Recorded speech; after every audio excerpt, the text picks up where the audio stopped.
Estamos viendo toda la secuencia histórica de los hechos que acabaron con la muerte de nuestro Señor y donde se cumplió el plan eterno de Dios, que tenía como propósito satisfacer su ley para poder saldar la gran deuda que pecadores tenían contra ella.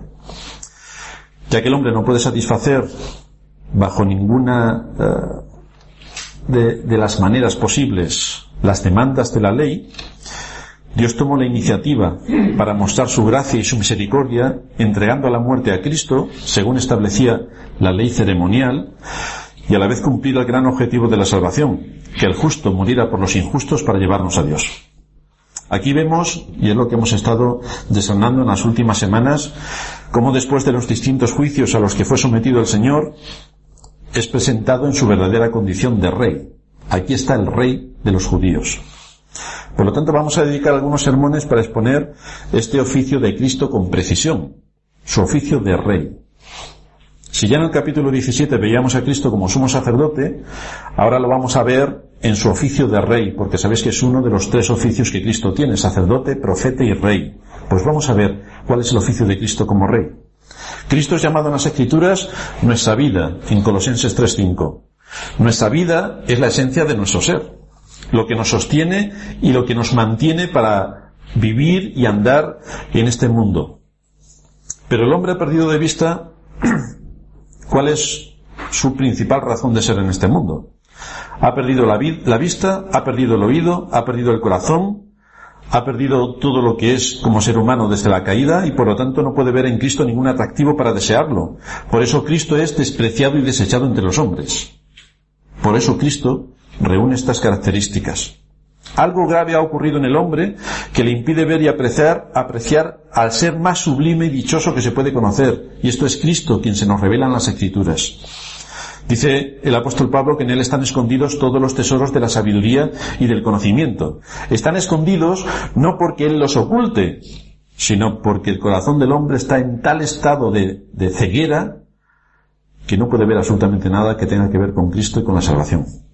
Tenemos que recordar que estamos considerando un aspecto importante de la obra de redención del Señor Jesucristo. Y es que Cristo es Rey porque Él es el Redentor, el Salvador de pecadores. Para nuestra salvación necesitamos un Rey que venza a los enemigos naturales del hombre. Necesitamos un Rey que venza a la muerte, necesitamos un Rey que venza a Satanás y necesitamos un Rey que venza al pecado. Vamos a introducirnos, por tanto, en este aspecto de la persona de Cristo, para lo cual vamos a tocar hoy 3 puntos especialmente. En primer lugar, vamos a definir lo que según las Escrituras se denomina un rey. En segundo lugar, vamos a matizar por qué razón a Cristo como Redentor se le dio el oficio de rey, aparte del que el Dios Trino tiene como rey de toda la creación. Pero hay una particularidad en el oficio de Cristo como rey. Y en tercer lugar, vamos a desarrollar el estudio de Cristo como rey. ¿Qué es un rey según las Escrituras? Encontramos en las Escrituras muchas menciones de reyes, pero ¿cuál es la idea precisa que tenemos que entender cuando estamos usando este término? ¿A qué nos estamos refiriendo cuando hablamos de rey? Aparentemente todos sabemos lo que es un rey. No es un término extraño para nosotros. De hecho, nuestro país tiene una monarquía. Por lo tanto, sabemos lo que es un rey. Hay un rey, hay una reina, hay un príncipe heredero. Oímos hablar de todo esto con bastante frecuencia. Pero esta idea que estamos usando de rey atribuido al oficio de Cristo difiere un tanto de lo que en nuestra sociedad y en nuestros días se escucha. La Biblia nos habla del rey de Egipto, el faraón de Egipto, como rey. La Biblia nos habla del rey de Babilonia. La Biblia nos habla de Herodes, el rey. Y la Biblia nos habla de Dios como rey. Entonces, ¿cuál es la diferencia que hay entre el concepto que nosotros podemos tener hoy de un rey respecto al que la Biblia se está refiriendo como rey? Cuando las Escrituras hablan de un rey, se refieren a una persona que tiene una autoridad y un poder absoluto allí donde reina. Es decir, Él es la ley. El rey es aquella persona que tiene el derecho y el poder para establecer su voluntad y sus designios sobre todos sus súbditos, que puede ser una ciudad, puede ser una nación, puede ser un imperio. Pero lo que dice el rey, aquello se cumple a rajatabla. No hay en su reino una autoridad superior a la suya. No hay ninguna persona ni institución que le pueda controlar. No tiene que dar explicaciones de por qué hace esto, por qué hace lo otro, por qué determina tal o cual situación. El rey no tiene que rendir cuentas a nadie, porque él es el jefe supremo que ejerce un poder absoluto sobre su reino. Esta es la idea que tenemos que tener en mente cuando encontramos el término rey en las Escrituras. Alguien que ejerce un poder absoluto sobre el lugar donde ostenta ese poder. Ahora bien, hay tres elementos en las Escrituras que definen y matizan este lugar y posición del rey. El primero es el trono, el segundo es el cetro y el tercero es el reino. ¿Qué es el trono? Todos podemos imaginar lo que es un trono. Es el lugar donde aparece simbólicamente el poder que tiene el rey, su autoridad real. Es allí donde el rey se sienta para impartir justicia y para aplicar su ley, para aplicar sus decretos, y ante el cual todos sus súbditos pueden dirigirse sabiendo perfectamente delante de quién están, delante del trono del rey. Por lo tanto, hay una suprema autoridad a la que todos reverencian. En segundo lugar aparece el cetro, que es lo que simboliza el poder ejecutor de esa autoridad suprema. El cetro simboliza el poder, por lo tanto es el medio por el cual simbólicamente el rey lleva a cabo sus leyes. Y en tercer lugar aparece el reino. ¿Qué es el reino? Pues es el ámbito donde el rey ejerce su autoridad. Es un ámbito geográfico donde están sus súbditos y donde abarca toda su autoridad. Curiosamente, en el Salmo 45, versículo 6, encontramos estos tres elementos juntos. Está hablando de las bodas del rey, y se dirige el salmista a Dios como rey. Y para explicar sus facultades, menciona estos tres elementos que definen y determinan al rey según las Escrituras. Dice allí el salmista: tu trono, oh Dios, es eterno y para siempre. Cetro de justicia es el cetro de tu reino. Por lo tanto, estos tres elementos de los que estábamos hablando involucran todo lo que es el rey, toda la esencia del rey. En el libro de Isaías, capítulo 14, versículos 4 y 5, está hablando el profeta allí de la futura caída de Babilonia y de qué manera al rey de este imperio se le quitaría su poder y su autoridad. Y se expresa diciendo que Dios va a quebrar el cetro de su poder, va a quebrar su autoridad. Dice allí el profeta: pronunciarás este proverbio contra el rey de Babilonia y dirás: ¿cómo paró el opresor? ¿Cómo acabó la ciudad codiciosa de oro? Quebrantó Jehová el báculo de los impíos, el cetro de los señores. Quebrantó la voluntad por la cual ejercía el dominio. Quebrantó el símbolo de su poder. Quebrantó el cetro. Por otra parte, se habla en Jueces, capítulo 17, versículo 6, de la nación de Israel previa a la monarquía. ¿Qué es lo que pasaba en este país cuando no había autoridad? ¿Qué es lo que puede pasar en cualquier país cuando no hay autoridad? Dice este texto de Jueces 17:6, en aquellos días no había rey en Israel, cada uno hacía lo que bien le parecía, es decir, lo que le daba la gana, a sus anchas. Cuando no había rey, la consecuencia es que cada uno iba a donde quería, hacía lo que quería y vivía como quería. No había autoridad. Por lo tanto, si no hay autoridad, si no hay ley, esto es un desastre monumental. Porque tú tienes una casa y yo voy y te la quito. Y como no hay ley, tú no te puedes defender. Salvo que me pegues 2 tiros. Pero yo también te puedo pegar otros 2. Entonces, esa idea romántica de que si no hubiera ley todos viviríamos mucho mejor es una falsedad contundente. Un país vive en libertad cuando tiene leyes estrictas. Y como todo el mundo sabe cuáles son las leyes y todos están sometidos al imperio de la ley, hay justicia y uno puede vivir tranquilo, porque sabe hasta dónde puede llegar para vivir en esa sociedad. De manera que con estos tres elementos vemos definido, según las Escrituras, qué posición tiene el rey, en qué consiste esa institución, que por cierto ha sido establecida por Dios, y qué atribuciones tiene esa persona como jefe supremo que ejerce un poder absoluto sobre su reino. Esto puede que sorprenda en nuestra época porque no hay un tipo de gobierno semejante. La Biblia realmente no dice que es un mejor gobierno el rey absoluto, ni dice que es un mejor gobierno la monarquía parlamentaria como la nuestra, o que es un mejor gobierno la democracia. Depende de muchas cosas cuál es el mejor sistema de gobierno, pero la Biblia la verdad es que no se decanta por ninguno. En nuestro país, como decía, tenemos un rey pero en nuestra Constitución se detalla que es una monarquía parlamentaria. En el rey no reside la autoridad para ejercer un poder absoluto. El rey no tiene autoridad. Es el jefe del Estado. Es un representante del Estado español en ciertos ámbitos, como lo define el artículo 63 de nuestra Constitución, donde se dice que al rey corresponde, previa autorización de las Cortes Generales, es decir, tiene que estar autorizado, que está formado por el Congreso de Diputados y el Senado, declarar la guerra y hacer la paz. Pero eso lo tienen que decir las Cortes. Si no, el rey no tiene poder para hacer nada de esto.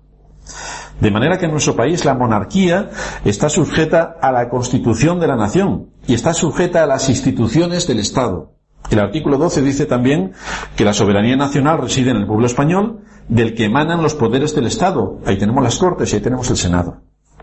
Pero en la Biblia no define de esta manera el oficio cuando hablamos de un rey, sino que atribuye a un solo hombre un poder completo por el que no tiene que pedir permiso a nadie, ni tiene que pedir aprobación a nadie, ni tiene que consultar a nadie para hacer lo que ha determinado hacer, sino que en el propio rey reside toda la autoridad y todo el poder supremo para ejercer esa autoridad. Porque en su reino, él está en el trono, él lleva el cetro de poder, y él gobierna sobre todo su ámbito geográfico. Por lo tanto, teniendo esta idea clara, vamos a nuestro segundo punto. Vamos a precisar de qué manera en este aspecto de la salvación no vamos a tratar a Dios como rey, sino a Cristo en su oficio de rey para ser nuestro redentor. Cuando miramos y estudiamos las Escrituras, y lo hacemos con cuidado, nos vamos a encontrar con el hecho de que se hace una diferencia entre el Dios Trino como rey y entre Cristo ejerciendo su oficio de rey. A algunos les podría parecer un tanto detallista esta diferenciación, pero debe ser bien entendida porque son cosas distintas. No es igual Cristo como rey que el Dios Trino como rey. Está claro que Dios siempre ha sido el rey del universo, y es así como nos lo presenta la Biblia. Dios es el rey de toda la creación. En él reside toda la autoridad suprema de todo lo que hay en el cielo y todo lo que hay en la tierra. En el Salmo 103, versículo 19, se nos dice: Jehová estableció en los cielos su trono, y su reino domina sobre todos. Dios es el rey de toda la creación. En Primera de Reyes, capítulo 22, versículo 19, se nos dice: Oye pues palabra de Jehová, yo vi a Jehová sentado en su trono, y todo el ejército de los cielos estaba junto a él, a su derecha y a su izquierda. Dios es el rey que gobierna todo el universo. Se afirma que Dios, como el Creador, está sentado en su trono. Se afirma que su reino se extiende sobre todos. Pero es sobre todos, los que están en los cielos y los que están en la tierra, sobre justos y sobre injustos. Él es el rey de todos. Este es el Dios Trino, el Dios que se nos ha dado a conocer como Padre, Hijo y Espíritu Santo, las tres personas de la Trinidad. Estas tres personas en unidad, que son el único y solo Dios, es y corresponden al Rey Eterno, de quien habla, por ejemplo, el apóstol Pablo en 1 de Timoteo, capítulo 1, versículo 17, cuando nos dice allí que es el Rey de los siglos, inmortal, invisible, es el Rey Eterno, que gobierna sobre toda la creación. Pero eso no es lo que estamos tratando. Dios como Rey Eterno es una cosa, pero nuestro estudio se va a centrar en ver a Cristo, la segunda persona de la Trinidad, que se hizo hombre, el Dios encarnado, para llevar a cabo nuestra salvación, y se le dio el oficio de rey para cumplir con esa tarea, el rey de su pueblo. El rey de su pueblo, no de los impíos, de su pueblo. Como el Hijo eterno de Dios que es, como el Creador también de los cielos y de la tierra, como aquel donde estaba la luz y la vida del hombre, Cristo vino al mundo como hombre. Cristo fue concebido en el vientre de María. Cristo nació como el resto de los hombres. Cristo creció como el resto de los niños y de los seres humanos. Cristo fue humillado y menospreciado. Cristo murió en la muerte de cruz. Cristo resucitó de los muertos y ascendió a los cielos. Y después fue colocado en una posición de rey, como él mismo dijo antes de la ascensión. En Mateo 28, 18, Jesús se acercó y les habló diciendo: Toda potestad me es dada en los cielos y en la tierra. Toda potestad me es dada.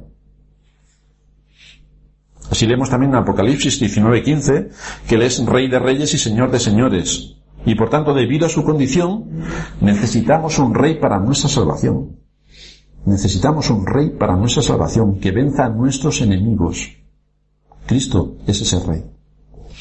Si no entramos en estos aspectos tan particulares y especiales de Cristo como nuestro Salvador, si desconocemos nuestra relación con Cristo, entonces nuestra adoración no será perfecta. Entonces nuestra obediencia no será perfecta. Y nuestro servicio a Cristo tampoco será perfecto.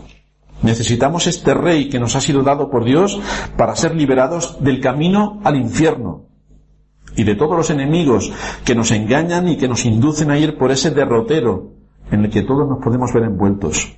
Cristo es el camino seguro al cielo. Cristo es el rey de aquellos a quien vino a rescatar.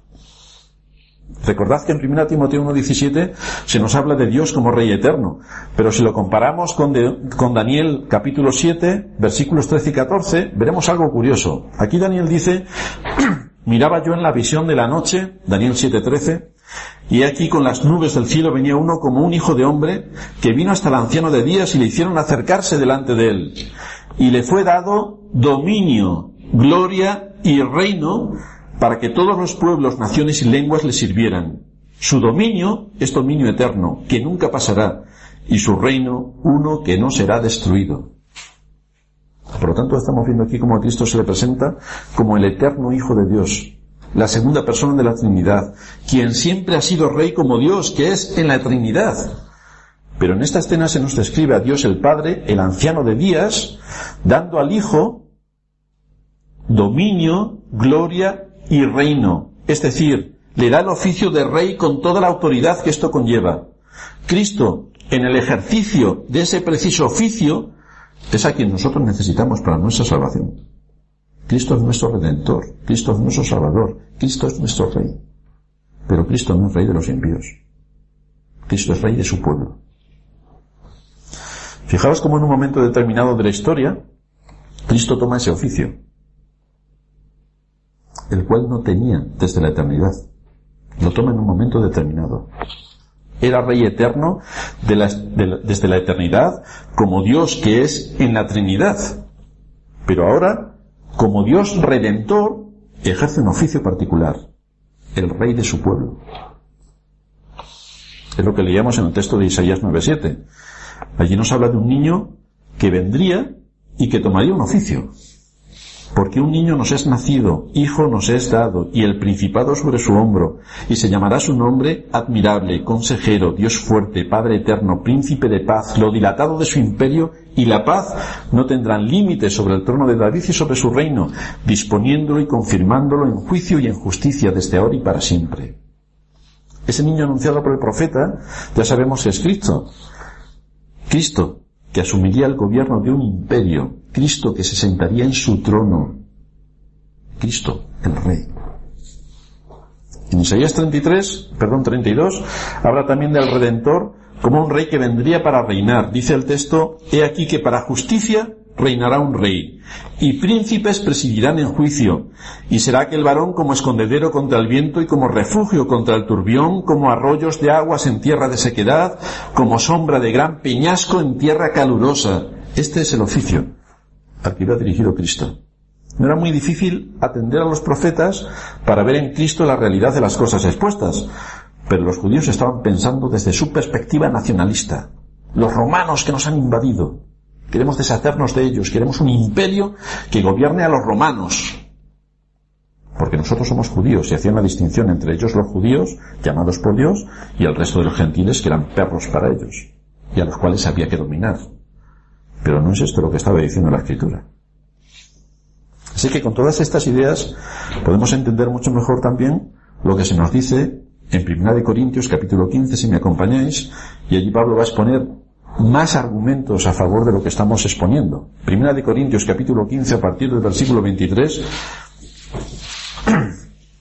o mejor a partir del versículo 22, donde el apóstol Pablo va a empezar a detallarnos algunas cosas. 1 Corintios 15, 22, porque así como en Adán todos mueren, también en Cristo todos serán vivificados, pero cada uno en su debido orden. Cristo, las primicias, luego los que son de Cristo en su venida, luego el fin cuando entregue el reino al Dios y Padre, fijaos, luego el fin cuando entregue el reino al Dios y Padre, cuando haya suprimido todo dominio, toda autoridad y potencia, porque preciso es que Él reine hasta que haya puesto a todos sus enemigos debajo de sus pies, y el postrer enemigo que será destruido es la muerte, porque todas las cosas las sujetó debajo de sus pies. Y cuando dice que todas las cosas han sido sujetadas a Él, claramente se exceptúa aquel que sujetó a Él todas las cosas, es decir, a Dios Padre. Pero luego que todas las cosas le estén sujetas, entonces también el Hijo mismo se sujetará al que le sujetó a Él todas las cosas, para que Dios sea todo en todos. Aquí, por tanto, se nos describe que Cristo, después de haber cumplido con su oficio de rey, después de haber rescatado a su pueblo, después de haber asegurado la libertad a su pueblo, después de haber sometido a todo dominio y autoridad, reina para someter a todos los enemigos. Y cuando acabe su reinado, cuando haya sometido a todos sus enemigos, irá al Dios y Padre y entregará todo su trabajo realizado como rey, un pueblo redimido, y todos sus enemigos sometidos. Misión cumplida. Esto nos lleva a nuestro tercer punto. ¿Cuál es la enseñanza de todo este asunto? ¿Y de qué nos sirve esto para ir introduciéndonos en Cristo, en su oficio de rey? Así que después de que hemos aclarado lo que es un rey y haber definido exactamente cuál es el objeto de los mensajes que vamos a exponer como Cristo en su oficio de rey, vamos a definir qué método vamos a usar para nuestro estudio, cómo vamos a introducirnos a fondo en esta característica, en este oficio especial de Cristo. Vamos a ver tres cosas también. Vamos a ver cómo se nos presenta a Cristo en las Escrituras, en su oficio de rey, con todas las pruebas bíblicas que nos detallan lo que Él es. Vamos a ver en segundo lugar en qué consiste su función como rey, cómo ejerce ese oficio. Y por último vamos a ver cuáles son las implicaciones de este oficio de Cristo en las distintas esferas en las que Él se mueve, tanto en la personal, como en la Iglesia, como en el mundo. Solo nos dará tiempo para ver hoy unas citas y establecer lo que estamos exponiendo. La Biblia está ordenada de manera cronológica en algunos libros. Cuando nos metemos con los profetas no hay una cronología. El libro de Job parece ser que es el más antiguo, pero no estamos hablando de cuándo se escribieron, sino el relato como se nos va haciendo en las Escrituras, y se nos va ampliando toda la información de las Escrituras para que tengamos un correcto concepto de lo que Dios nos ha revelado a lo largo de los siglos. Así que el Antiguo Testamento es un tiempo de preparación, es un tiempo de símbolos, es un tiempo de sombras, hasta que llega la persona de Cristo y todo lo que los apóstoles nos explican y nos aportan acerca de Cristo y del cumplimiento de todo lo que en el Antiguo Testamento se nos había dicho. Allí vamos a ver cómo Dios prepara a unos hombres y cómo prepara a un pueblo para la venida del Salvador. Luego en el Nuevo Testamento recoge todo el tiempo del cumplimiento de todas aquellas profecías, cuando se empieza a cumplir todo lo que en el Antiguo Testamento estaba siendo anunciado. Y así vemos continuamente cómo los apóstoles, cuando están escribiendo los libros que tenemos nosotros, las cartas, citan continuamente el Antiguo Testamento. Continuamente lo están citando para exponernos las grandes verdades que allí estaban encerradas. Vamos al tiempo de la preparación, cómo Dios estaba preparando la salvación. Dios empezó a anunciar que vendría el Salvador, y vamos a ver cómo Dios dejó claro que ese Salvador vendría cuando el tiempo se cumpliese y que sería un rey. Génesis capítulo 3, versículo 15, es el texto donde se empieza a hablar de este asunto. Pondré enemistad entre ti y la mujer, entre tu simiente y la simiente suya. Ésta le herirá en la cabeza y tú le herirás en el calcañar. ¿Quién podemos decir que hirió a la serpiente en la cabeza y la mató? Pues evidentemente podemos decir que es Cristo, el único que tiene el poder para herir a la serpiente. Esta es la primera referencia que Dios hace de Cristo el Salvador, que nosotros como pecadores necesitamos. Esta es la primera referencia. Y lo anuncia nada más cometerse el hecho de que Adán cae en pecado. Eso acarrearía graves y tremendas consecuencias para toda la humanidad, pero Dios les habló rápidamente, inmediatamente, de uno que vendría para vencer a la serpiente. La simiente de la mujer heriría en la cabeza a la serpiente. Y lo que se dice de él es que sería un hombre nacido de mujer. Si nos vamos a Génesis capítulo 12, Vamos a encontrar allí algunos detalles más que nos empiezan a ampliar esta enseñanza acerca de quién vendría. Génesis 12. Pero Jehová había dicho a Abraham: vete de tu tierra y de tu parentela y de la casa de tu padre a la tierra que te mostraré, y haré de ti una nación grande, y te bendeciré y engrandeceré tu nombre y serás bendición.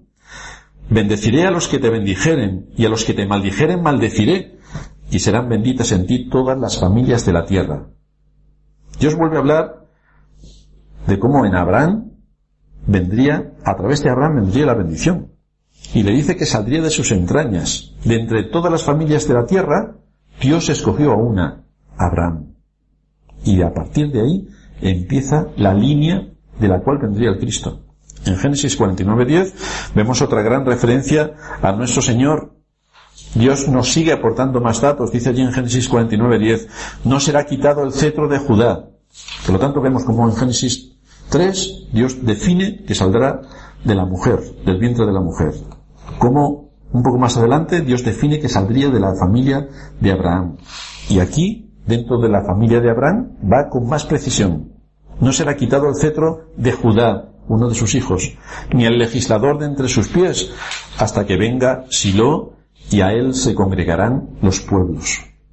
En este pasaje se recoge lo que dijo Jacob, que era nieto de Abraham, respecto a lo que habría de acontecer en los días venideros, los días en los que estarían sus hijos y sus descendientes, y se dirige a ellos en orden de nacimiento, y después de decir de cada uno de ellos una profecía, llega a Judá. ¿Qué pasará con los descendientes de Judá? Pues en el versículo 8 nos habla cómo sus hermanos le reconocerían y le alabarían, y la razón es que Dios iba a darles victorias a través de él. Y esto lo aclara en el versículo 9. Nos habla de su coraje, de su fuerza, semejante a un león. En el versículo 10 menciona cómo esta tribu iba a ostentar el cetro, uno de los símbolos del poder del rey, el dominio y la capacidad para gobernar, lo cual evidentemente se cumplió. De esa tribu de Judá se levantaron todos los reyes, empezando por David. David, Salomón, hasta Sedequías. Fueron toda la descendencia de Judá. Y esto sería hasta que venga Silo, lo cual es una referencia a Cristo. Este es un término, Silo, un tanto difícil de traducir, pero tiene que ver, según los expertos, con la palabra descanso. De manera que está diciendo aquí que la capacidad para gobernar de la tribu de Judá llegaría a su apogeo cuando llegue el que es llamado el dador del descanso, el que traería la paz permanente, ante quien todos los pueblos se congregarían.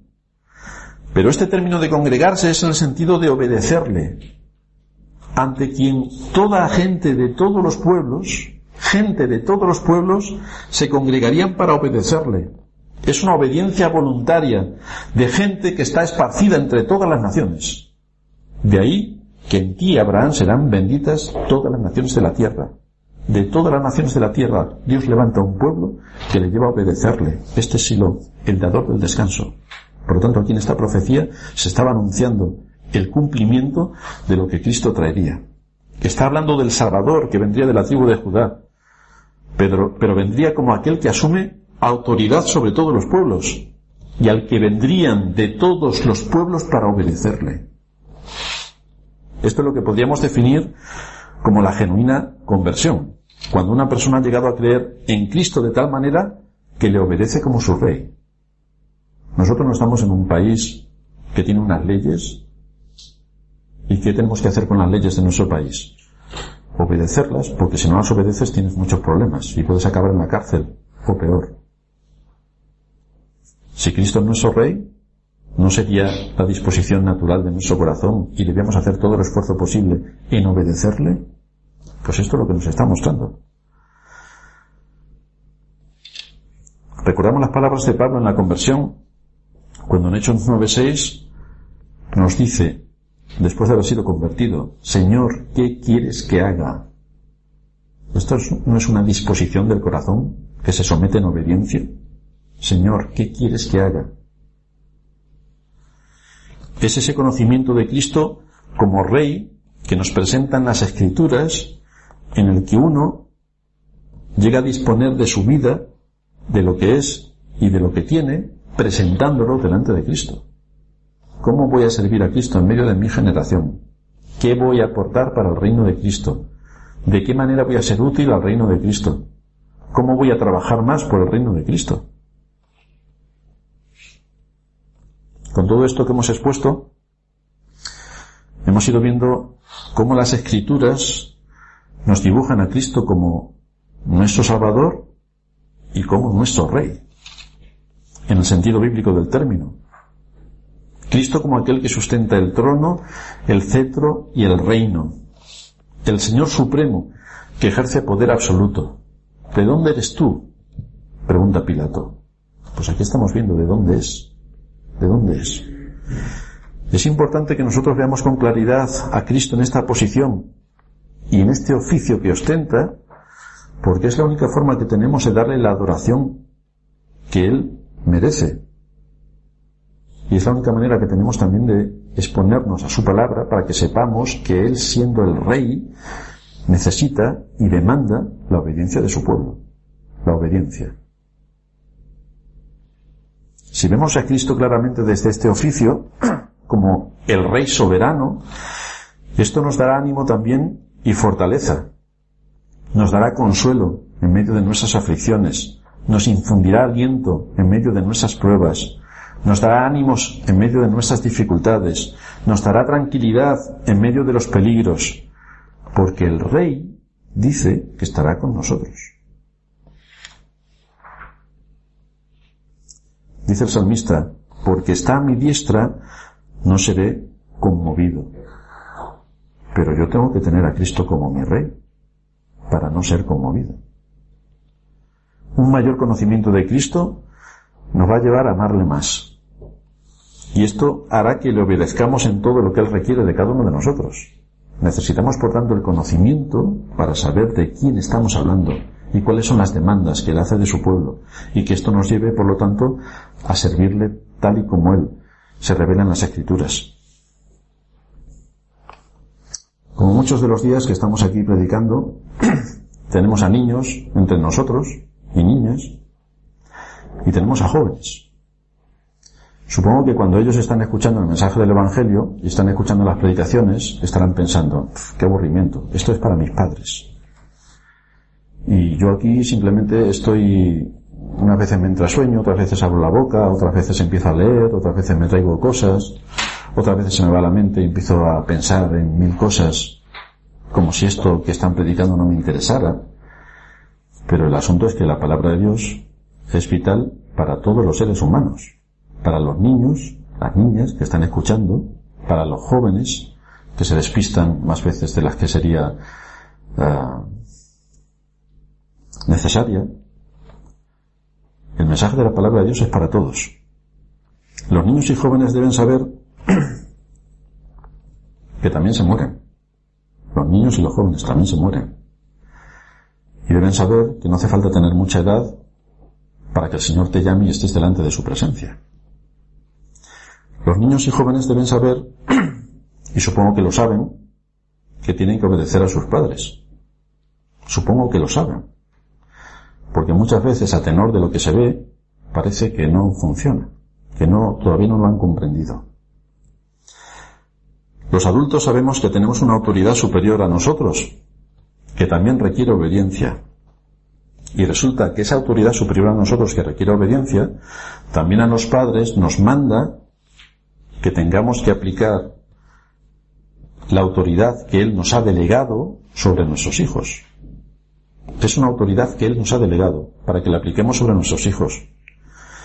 Y una de las principales razones por lo que nos da ese privilegio es para que enseñemos a nuestros hijos a tener conciencia de pecado. Conciencia de pecado. A que sepan que cuando no se respetan las normas hay consecuencias graves, hay castigos. Porque si nosotros pasamos por alto estos pequeños matices,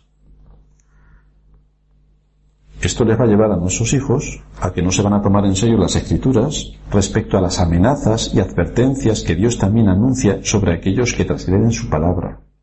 Es decir, Si ellos piensan, yo desobedezco a mis padres, yo hago lo que me da la gana, y no hay absolutamente ninguna consecuencia, ¿cuál es la razón de que me prediquen en la iglesia acerca del arrepentimiento, o que me hable la Escritura acerca del arrepentimiento, si realmente va a pasar exactamente lo mismo que pasa en mi casa? Es decir, no va a haber ninguna consecuencia. Por lo tanto, ¿cuál es el concepto de pecado que un niño puede tener o un joven puede tener si no hay castigo? ¿Cuál es el concepto de pecado que puede tener? ¿Cómo se le puede llevar al arrepentimiento si no pasa absolutamente nada cuando transgreden todo lo transgredible? El asunto es que si nosotros no concienciamos a nuestros hijos de que si hacen algo mal, eso tiene consecuencias, ¿cómo van a temer los juicios y las amenazas que Dios lanza si en su experiencia personal no hay ningún problema por incumplir la ley que tienen en sus casas? Porque no hay consecuencia. Y si esto ocurre así, ¿cómo esperamos que nuestros hijos tengan temor de Dios? Si no obedecen a sus padres, no obedecerán a Dios. Porque esto es una situación que va en cadena una detrás de otra. Tenemos la altísima responsabilidad de poner en sus conciencias, porque somos una autoridad delegada de Dios en nuestros hogares, que cualquier transgresión conlleva castigo y que el castigo se ejecuta, sin decírselo 7 veces, ni avisarle 18 veces, hasta que al final el niño sabe que somos unos mentirosos. Porque Dios no es mentiroso en sus amenazas, y Dios cumple a rajatabla sus juicios. Por lo tanto, para llevarles al arrepentimiento, nosotros tenemos que ser intransigentes con sus faltas y con sus violaciones de las normas, porque ese es el camino que les llevará a entender que Dios es justo y que cuando ellos transgredan una de las normas de Dios, recibirán una condenación. Aquí tenemos a Cristo, el Rey, despreciado y desechado entre los hombres, que nos dice la Escritura que vino a los suyos y los suyos no le recibieron. Pero también nos dice la Escritura que a los que creen en su nombre les dio potestad de ser hechos hijos de Dios. La evidencia se manifestó en que sus vidas demostraron lo genuino de su conversión. Y esto es lo que se espera de todos aquellos que han sido salvados.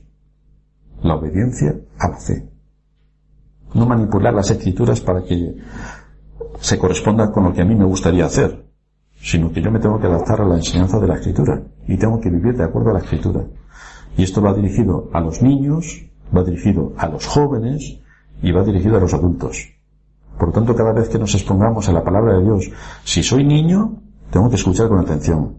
Si soy joven, tengo que escuchar con muchísima atención. Y si soy adulto, evidentemente tengo que escuchar con más atención. Este es el mensaje que cada semana el Señor nos trae para nuestra edificación. Son advertencias, son amonestaciones, son alientos, son consuelos. Nos trae de todo para que nos fortalezcamos en Cristo y para que miremos cómo en Cristo es el único que nos puede dar la salvación.